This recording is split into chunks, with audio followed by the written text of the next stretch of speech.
when I have a menopause diagnosis, I can make some real choices that will affect me for the rest of my life.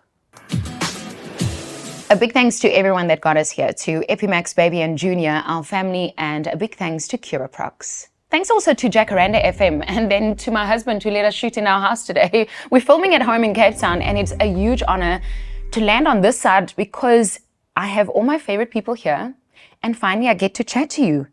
Karen, you're a devoted coaching and facilitating lead that helps people in menopause. I have heard of many professions that want to help menopause. More recently, I saw a GP that helped me identify certain things that I needed to know in terms of perimenopause.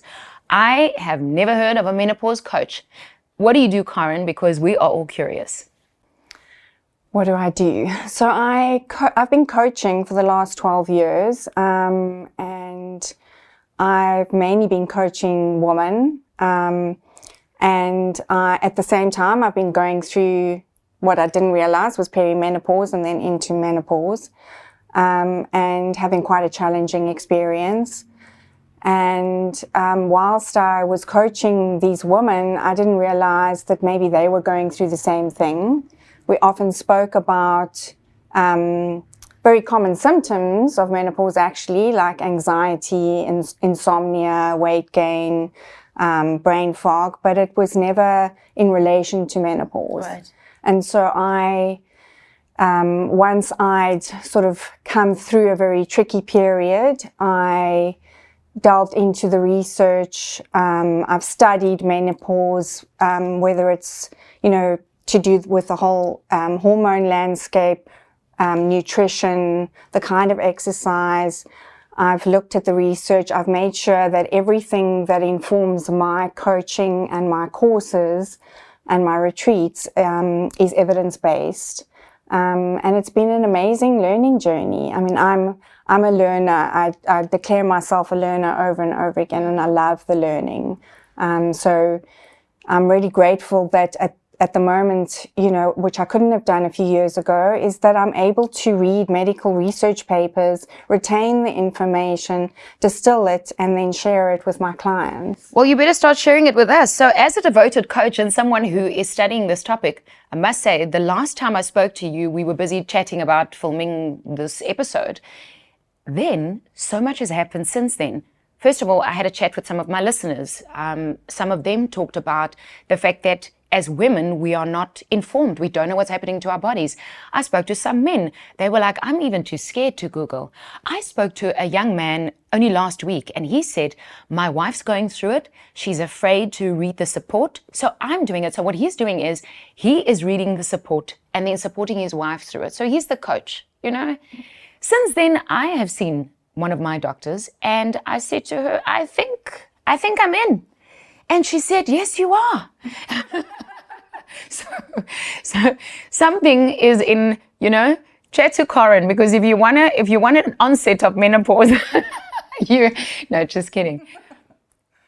How can we normalize the chats around it? Because now, what you don't know, you get misdiagnosed. Yeah, so that's been going on, and it still continues. Yeah. And unfortunately, the medical fraternity is not necessarily trained in menopause. So most doctors don't get training in menopause at all. And that's not only in South Africa, that's in the world. How do we change that? I think it is about, it's about educating women and in general, and helping them to advocate for themselves so that they go into a doctor's appointment and they are able to ask the right questions. Ooh, okay, yes. Which makes these doctors feel a little uncomfortable sometimes, but I think it's appropriate. If we want to take care of ourselves and we want to thrive for the next 20 to 30 years of our lives, because that's what it is, it's not like you sort of slip into menopause and then come out the other end and everything's fine. It's hormone insufficiency for the rest of your life, which comes with many major health risks. And so I think it's really important that women inform themselves, get themselves a coach, or, whatever it takes, read books, follow well-respected specialists on social media, and then they should be able to go to any GP and say to them, this is what's going on for me, and this is what I believe we need to do going forward. So it's quite interesting. I mean, I've been through it, so I don't mind sharing and talking about my journey as much as you are open to sharing yours. Before I went to go and see my GP to get a diagnosis, I did a little bit of research. So I said to myself, I'm going to see a dietitian. Because when we get to our GPs, often we are told lifestyle. We need to make lifestyle. What does that even mean? I don't drink excessively. I run almost 18 kilometers a week. I'm active. I sleep sometimes.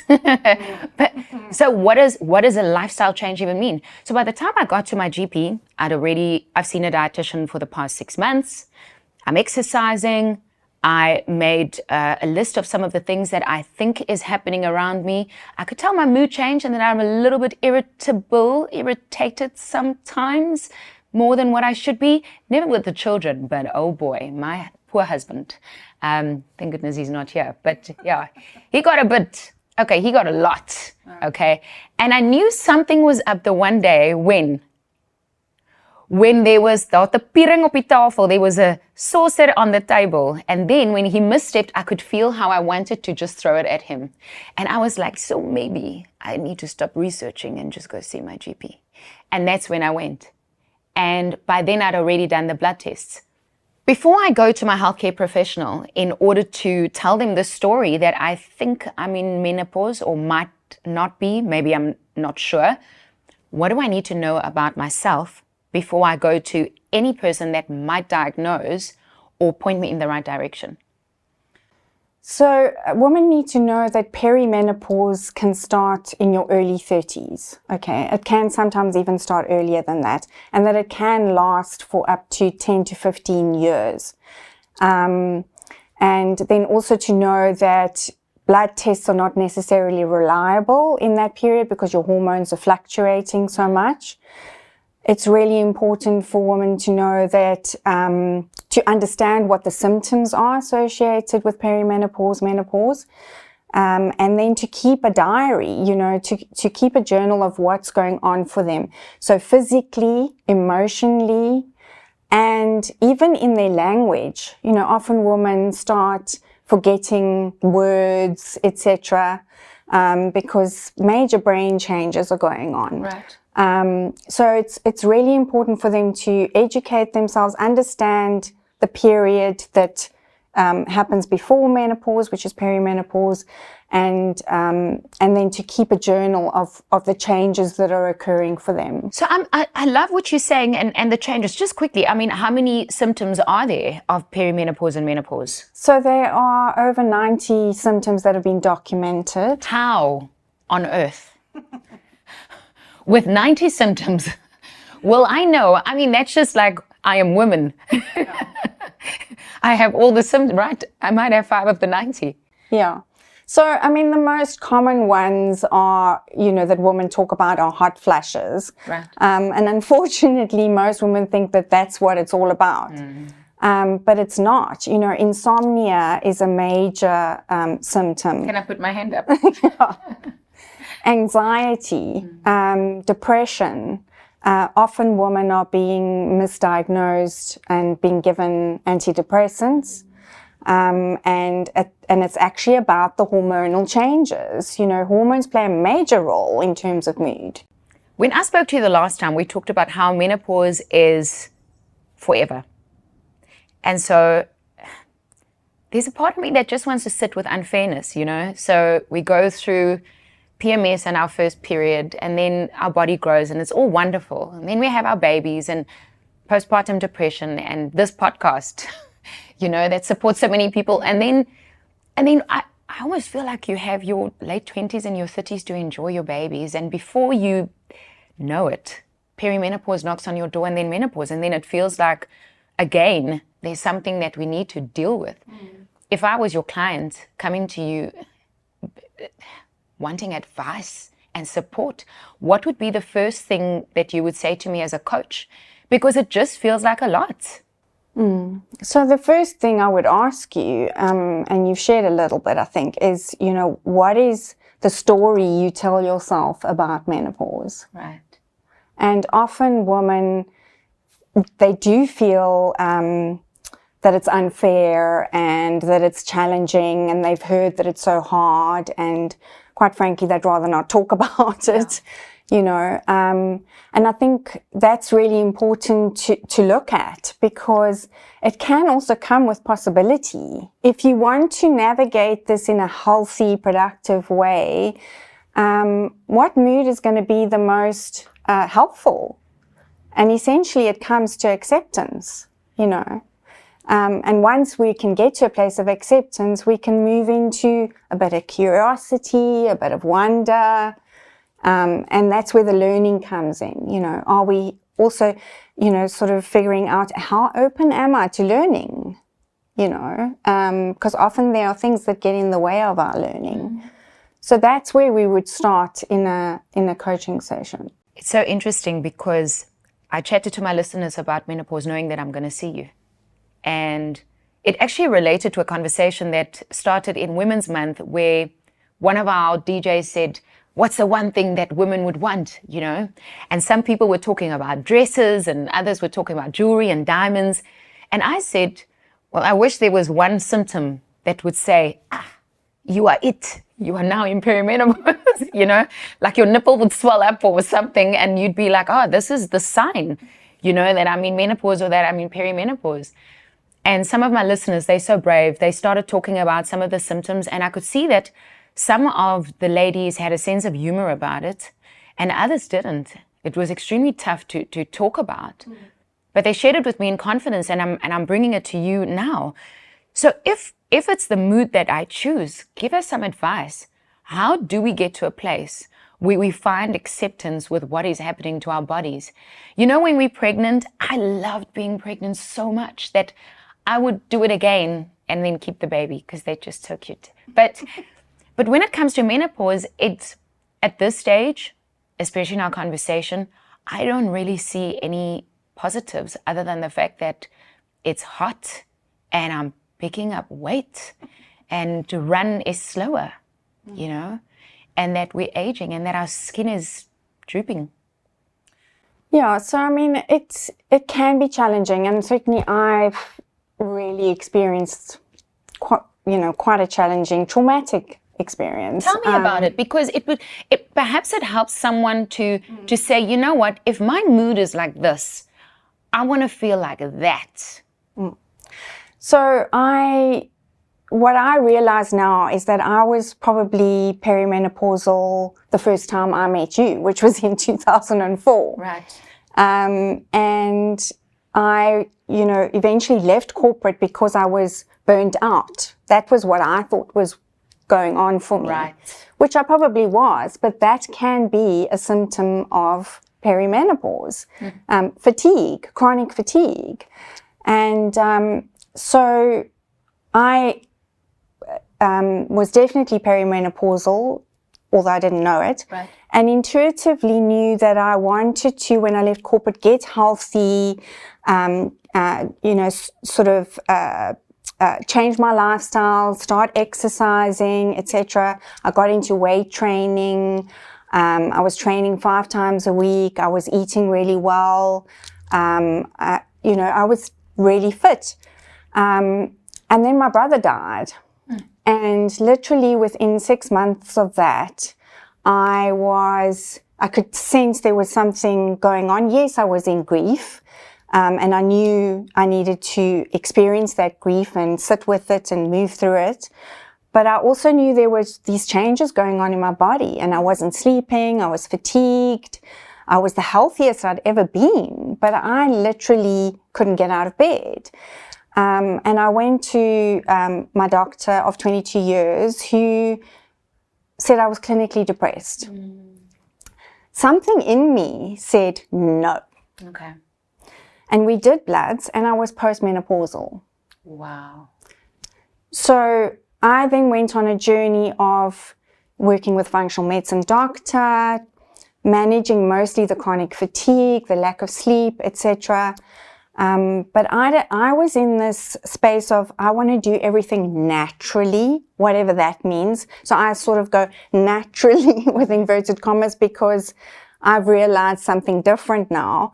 But so I was pushing through. I didn't want to go on hormone replacement therapy. I don't know why. No one ever said to me, this is not good for you, or it's not safe, or whatever. Clearly, there was some narrative that I was, I think there still is. Yeah. I think there still is a narrative around many things. I'm sorry for the loss of your brother. How did you get to a point where you said, okay, well, I need to take differently care of myself and try something? Well, it got progressively worse. My symptoms got progressively worse. Right. And it was in 2023, literally, where I was doing everything I could to get myself out of this dark place. The mood was very, very dark. And I couldn't get there. I eventually landed up going on hormone replacement therapy, not the right regime for me at the time, but it got me through the worst. Right. And then when I started doing my research and I got onto the right regime, it was like the piece of the missing puzzle. Yeah. It was suddenly there was color. The lights were switched on. And suddenly I could retain information. I could read research papers. I was like, well, what on earth have I been doing? And what I've realized is that the hormone replacement therapy that we talk about now is absolutely safe. Right. It is body identical. If you look at the hormone replacement therapy under a microscope, molecularly, it looks exactly the same as your own hormones. And that, to me, is natural. Right. That's what I've realized. It's the best thing I could have done for myself. Yes, there are lots of changes that one needs to make in terms of lifestyle. There is evidence to show that certain diets work really well, or nutrition works really well for menopausal women. Particular kind of exercise works, so not so much running anymore or cardiovascular. It's about lifting heavy. And also, I think what's really important is managing stress. So, okay, I want to talk about stress. This is a menopause podcast.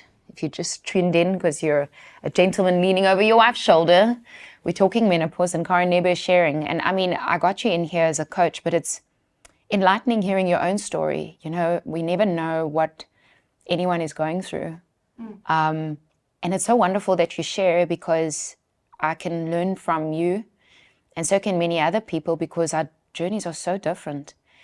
What role does stress play in menopause? I mean, I'll tell you something. So what I do know is that stress brings on a lot of stuff.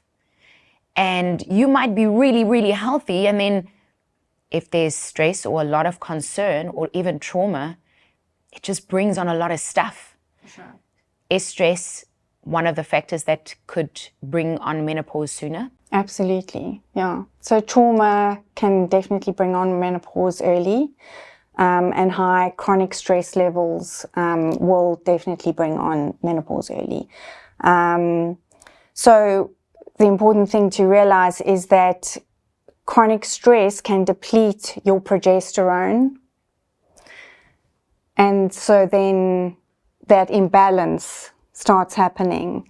So even in women who are in perimenopause or even pre-menopause, the idea that cortisol literally comes first before your progesterone, because that's what progesterone favors, is a problem. I mean, that's what infertility is about, is also the high levels of stress. And what we the thing is that we are not, how can I say, it's all very well to say, oh, you need to find a restorative practice and learn how to meditate, and you can do all of those things. But in this day and age, we are constantly being perturbed. I mean, just driving in traffic is stressful. Being on our screens all the time activates the stress hormone. Not staying in a circadian rhythm where you wake up when the sun comes up and you go to sleep when the sun goes down. We have artificial light around us. That perturbs the nervous system as well. So it really is important, yes, to have a restorative practice. Spending time in nature is a free way of lowering your cortisol levels. There was a time that I enjoyed exercise so much, as soon as last year, where I would weight train, and then by the evening, I would run 8 kilometers. And my body was just going, no. I don't want you to do this. You're training way too hard. And I was like, but I've got the energy. I'm not sick. And I realized that I couldn't sleep. And I remember there was a week where I thought, I'm just going to stretch, just going to do a bit of stretching. That's it. I was sulking a little bit, and I only did stretching. And that week I managed to sleep. And my body just said that what you're doing is just too much.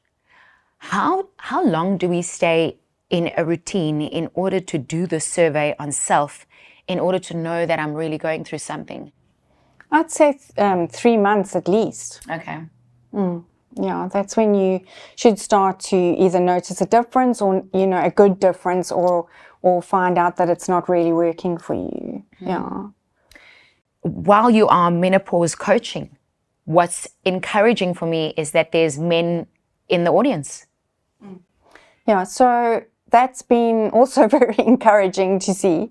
And I think that particularly, so for me, I've spent quite a lot of time doing talks with other coaches and sharing with them, and it's kind of gaining momentum, and the men are still in the minority, but what they've realized is that it's really important, if they're going to be coaching women, they need to understand what menopause is about. So that's been really encouraging. And then also, having women come to a talk with their husbands has been really helpful.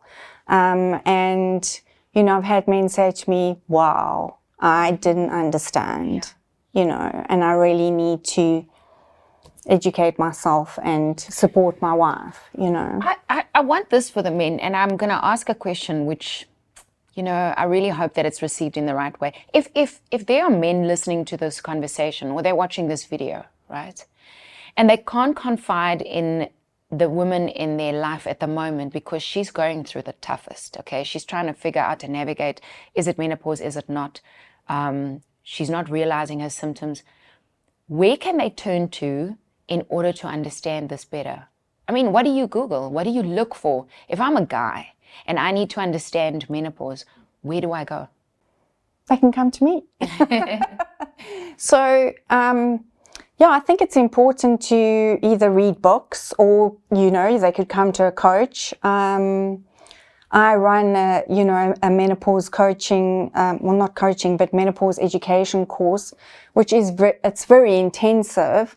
But I'm also open to distilling that to, 1 hour talks, 2 hour talks where we can have either mixed audiences. I mean, I did a talk last week and the woman was saying to me, how do I explain to my husband? And I said, well, why didn't you bring him with you, And she didn't think that was an option. So we draw them in. We bring them in the conversation. If I go to my practitioner, do I take my partner with me?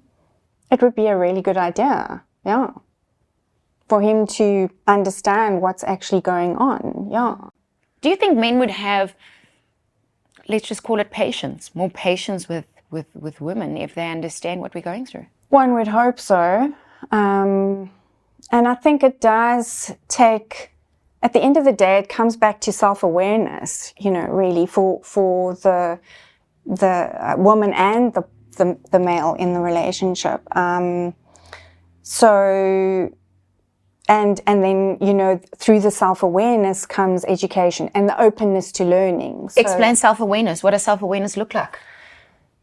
So for me, that's about becoming really aware of the three, what I would call the three domains of human existence, which are language, which includes listening. So how do I language myself? How do I listen to not only others, but to myself? So there's also the self-talk. And then moods and emotions. That's the second domain. What moods and emotions are we living in? What are helpful moods and what are limiting moods? And how do we manage those? And then body, the nervous system. That's where change really happens. So learning about the body, becoming aware of, on a daily basis, what's occurring for me in my language, what's occurring for me in my listening, what's occurring for me in my body, and where do I find myself in terms of mood. So that's sort of the beginning of learning how to observe differently and become more self-aware. So then essentially, what is menopause? Menopause is the cessation of menstrual periods after 300, so you'd have to not have periods for 365 days. Menopause is 1 day. 1 day of what? 1 day of not having a period for 365 days. So you don't have that period for 365 days. 366th day, you are postmenopausal for the rest of your life. At what age typically could someone be in perimenopause or in menopause? So the average age for menopause would be around 50, 51. It can happen much earlier than that. And perimenopause typically starts sort of 45, but again, it could start in your early 30s. What are some of the most common symptoms that we deal with when we think of perimenopause and menopause? Some of the most common symptoms: hot flashes, anxiety, low mood, brain fog, heart palpitations, dry skin, dry eyes, dry vagina, irritable bladder, frequent urination. The list is endless, actually. How can these symptoms affect our everyday life or performance or even confidence? I'm thinking of your confidence. If you need to be at work, how does confidence affect us if we're in menopause? So there is this decline in confidence, and it's usually due to the decline in testosterone in women. And also we have testosterone in our brains, we have estrogen in the brain, we have progesterone in the brain, and there's quite a lot of change happening in the brain. So it can lead to lack of confidence, and certainly when women start experiencing brain fog and suddenly start thinking, oh, I'm starting to develop dementia or something, they lose their confidence. So it really is important for them to find support. Yeah. If we're in the workplace, what can we do to help each other, to support each other? And I'm saying this to our male colleagues and even to other female colleagues who feel like they've found their it. You know, they've got their stuff together, and there's some of us that are still going through it and trying to figure it out. I think it's really important that we start talking about menopause in the workplace. Women need to feel included. They need to feel that it's okay to talk about it, to say, you know what, time out. I'm really having a really bad hot flash. I need to go and take a break. Or my anxiety's up. I need to be able to they need to be able to talk to their managers. We need to create environments for conversation, but also environments that feel comfortable for them. We need to create menopause policies. I mean, we now have, in the UK, they have menopause policies in corporates. You have to have one. The same as you would have a maternity leave policy. We should be looking at that in South Africa in terms of menopause. You know, Would you say that menopause gave you an opportunity?